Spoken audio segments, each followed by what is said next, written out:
Hello friends, I am Saurabh Arjaria and you are watching my YouTube channel Desi Pharma Tutorial.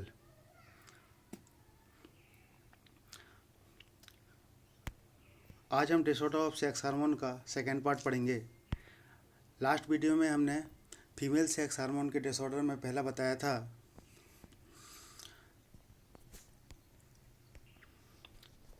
पॉलीसाइटिक ovarian syndrome. आज जो हमारा दूसरा है वो है एमनोरिया।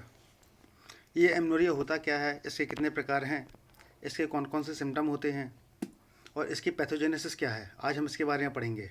चलिए स्टार्ट करते हैं एमनोरिया।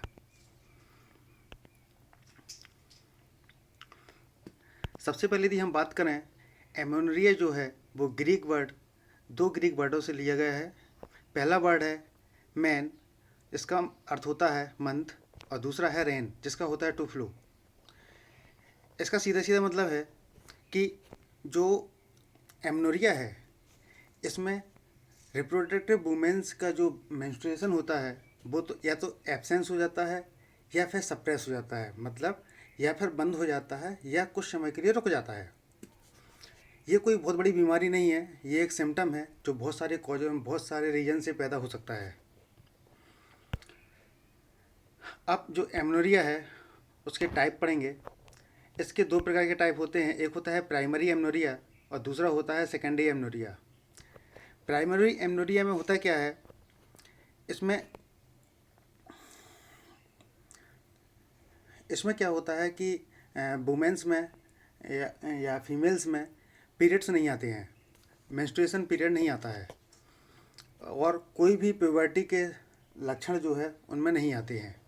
इसके रीज़न ये है हमारा एबनॉर्मल हार्मोनल सीक्रेशन, जो आपके हार्मोन्स होते हैं, सेक्स हार्मोन्स होते हैं, वो प्रॉपर तरीके से रिलीज नहीं हो पाते हैं, या फिर कोई जेनेटिक फैक्टर हो आपके पुराने फीमेल्स में, जो भी बीमारियां जो हो सकती है बीमारी हो, या फिर टेस्टोस्टेरोन का लेवल हाई हो जाए, जिस कारण से आपका प्राइमरी एमनोरिया होता है। इसमें आपको प्यूबर्टी के कोई भी लक्षण नहीं दिखाई देते हैं, 14 से 16 साल के बीच में कोई मेंस्ट्रुएशन नहीं आ पाता है। ये कहलाता है आपका प्राइमरी एमनोरिया। दूसरा है हमारा सेकेंडरी एमनोरिया। सेकेंडरी एमनोरिया में होता ये है कि जो मेंस्ट्रुएशन साइकिल होता है आपका वो सीजिंग हो जाता है, मतलब स्थगित हो जाता है, और इसमें जो मंथ है आपका, जो पीरियड है मेंस्ट्रुएशन साइकिल है, वो 3 से 6 महीने तक डिले हो जाता है या फिर इरेगुलर होता है।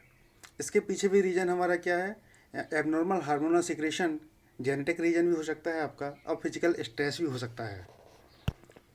चलिए अब बात करते हैं कि इसके सिम्टम्स क्या क्या हो सकते हैं।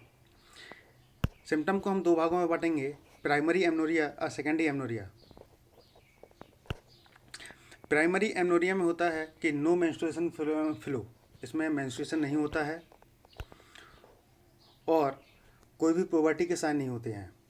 सेकेंडरी एमनोरिया में होता है कि ब्रेस्ट का साइज बदल जाता है, चेंज हो जाता है, आवाज़ में भी चेंजेस हो जाते हैं, आवाज़ में भारीपन आ जाता है, और एरोटिज्म, इसका मतलब है कि आपकी पूरी बॉडी में अनवांटेड हेयर ग्रोथ होने लगती है, और नाइट स्वेटिंग होती है, रात में पसीना आता है, और साइकोट्रिक abnormalities भी आ जाती हैं। चलिए बात करते हैं पैथोजेनेसिस की, कि इसकी पैथोजेनेसिस में है क्या। आपका जो हाइपोथैलेमस है वो क्या करता है, आपका जो GnRH है, गोनाडोट्रोपिन रिलीजिंग हार्मोन, इसको रिलीज करता है और ये पिट्यूटरी ग्लैंड को स्टिमुलेट करता है, और ये करता है जो पिट्यूटरी ग्लैंड है वो करती है LH ल्यूटिनाइजिंग हार्मोन और FSH फॉलिकल स्टिमुलेटिंग हार्मोन, इनको रिलीज करता है, जो कि मेन सहायता करते हैं आपके नॉर्मल मेंस्ट्रुएशन साइकिल में। अब जो GnRH है, कौन सा, गोनाडोट्रोपिन रिलीजिंग हार्मोन जो है वो आपके ओवरी को स्टिमुलेट करता है, जिस कारण से 3 प्रकार के हार्मोन रिलीज होते हैं। पहला होता है एस्ट्रोजन, दूसरा होता है प्रोजेस्टेरोन, तीसरा होता है एंड्रोजन। ये सभी हार्मोन हैं जो ओवरी से रिलीज होते हैं। इन दोनों चीज़ें मिलके गोनाडोट्रोपिन रिलीजिंग हार्मोन और LH और FSH, ये दोनों मिला के ये क्या करती हैं, आपको नॉर्मल मेंस्ट्रुएशन साइकिल देती हैं।